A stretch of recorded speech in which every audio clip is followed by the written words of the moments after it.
Lo que pasa es que está pasando con el hombre, que el hombre divide mucho, pero luego no es capaz de integrar.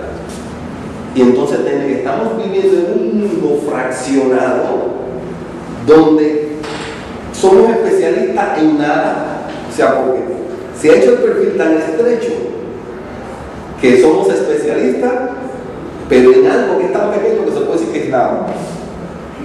Y entonces eso no nos deja operar. En Estados Unidos hay enfermeras que no saben inyectar porque se dedican solamente a esto y la otra se dedica a aquello. Y entonces, ¿qué pasa? Se ha hecho tan estrecho, nos hemos enmarcado tanto que somos especialistas en problemas locales. A usted le duele la punta de la uña del dedo gordo derecho y hay un especialista para eso. Pero somos muy malos en problemas globales. Los problemas de la lluvia ácida, de la corriente del niño, del efecto invernadero. Entonces, ¿qué pasa? Es eso, y es hora de que empecemos a sintetizar todo. Y la cibernética, ese es su propósito. No reducir, sino integrar. La categoría sistema viene con eso. No se puede analizar por separado, tiene que analizarse en el todo. Es más el todo que la suma de las partes. Entonces es más en todo, y entonces eso se ha perdido. Es lo que estamos tratando de rescatar, y por supuesto la educación, que depende de tanto, el comportamiento depende de tantas cosas, y nosotros lo estamos traduciendo a una partecita pequeñita. Es eso.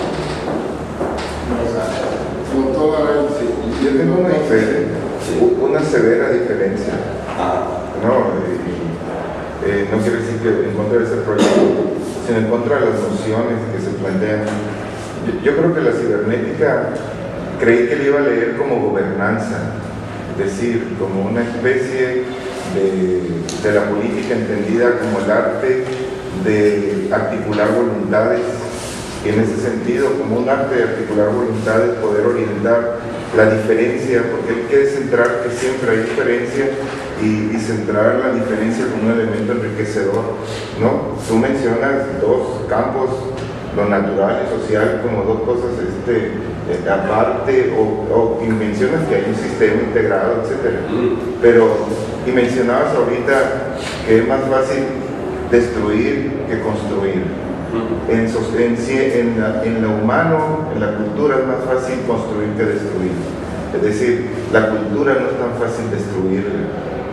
No, la cultura tiene un proceso perenne de reconstrucción permanente, y esto se debe a la complejidad precisamente de lo que se construye permanentemente. Es mucho más difícil destruir los factores culturales, y destruirlos implicaría como un concepto muy aversivo, decir, ¿por qué destruir? Es decir, en términos ¿a quién?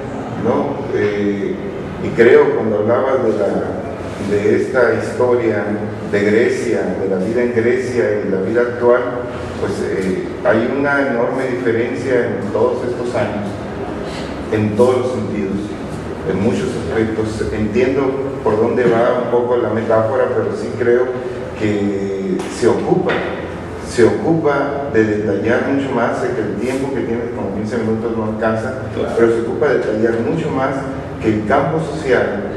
El campo social tiene una retórica, tiene una epistemología, tiene una nociología propia, que tiene una explicación, y que de alguna manera es en el campo social donde podemos discutir varios aspectos, como por ejemplo lo que están haciendo los daneses, cómo crecer sin consumir. Es decir, eso es un elemento que integra un poco lo que tú mencionabas ahorita acerca de este elemento de integrar lo natural junto con otra versión, con otra manera de pensar lo humano, por ejemplo, y pensar también lo natural de lo humano. Entonces sí creo que la tecnología es producto de lo humano, pero entonces ¿cuáles son las orientaciones que tiene? Y aquí está la diferencia. Por esto es muy importante, yo creo, generar grupos transdisciplinarios que impliquen que hay expertos como tú en un área, que hay en esa misma área expertos en el campo de lo social, que hay expertos porque hay partes finas que generan vacíos, sobre todo en estas explicaciones tan gruesas que dabas de Grecia y en la actualidad, estas explicaciones tan gruesas de construir y destruir. a la cultura. A mí no me gustaría que la cultura donde vengo, que es esta, donde estás instalado, a alguien llegue y la quiera destruir porque hay una defensa del humano y lo que queremos, de lo que concebimos. Es que eso es la complejidad del humano y entiendo esa parte, ¿verdad? Cuando hablas de sistema, yo hablo de la concepción mejor planetaria de la educación, como el concepto del planeta como una unidad del planeta donde hay todo un elemento que está comunicado y conectado. Pero sí me gustaría, ojalá hubiera la posibilidad de generar más foros para discutir estas vertientes de estas otras perspectivas que hay, para discutir esta parte de, bueno, ¿qué hacemos los educadores? ¿Qué hacemos los que pensamos en la educación, los que trabajamos para la educación en este énfasis del hemisferio del hacer, con el hemisferio izquierdo, por ejemplo, y el hemisferio derecho, el creativo, estas visiones que están ahí? Habrá que discutirlas en varios panoramas, porque fueron muchas cosas que se dijeron que golpean muchas cosas, al menos golpean en el sentido del debate, en el sentido de poder retomar otras cosas.